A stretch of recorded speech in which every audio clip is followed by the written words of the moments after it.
Avinash. So the first wave, as you saw, was much less severe than the second wave. Now, why it is so?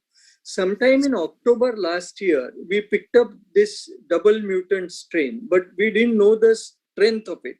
The problem in India is out of COVID positive patients, very few are going to ICMR or government bodies for next gen sequencing to know the exact mutations.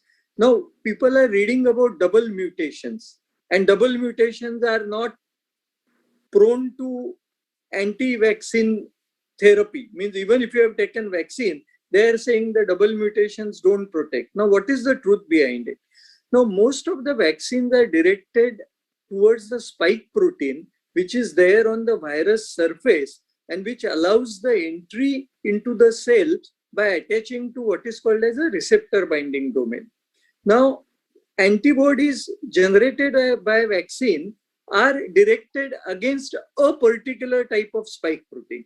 When you say double mutations, the double mutations occur in the region of spike protein and the nature of the spike protein changes.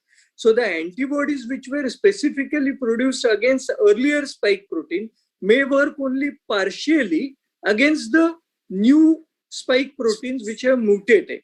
So there is a certain degree of escape. And we have also realized that this is much more infectious. So what will help? If you really want to avoid third wave, the percentage of positive cases which should go for next-gen sequencing, currently India is about 0.1%. In UK, it is 5%. In US, it is 5.6%. So this percentage should go up to 2% because each state has its own variant. It is not that double mutant is the only variant.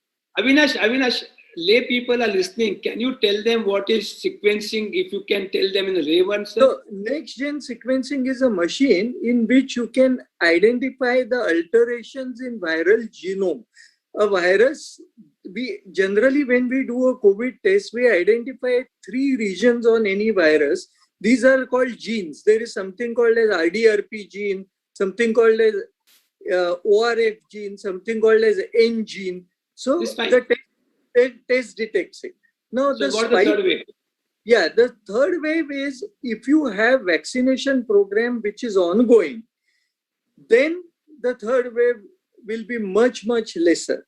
Now, double mutation also you have to remember, if your level of neutralizing antibody is very high, even a double mutant, you will get protection with current vaccination. Both Covisdom and Covaxin will prevent double mutant if you have adequate level of antibody titers.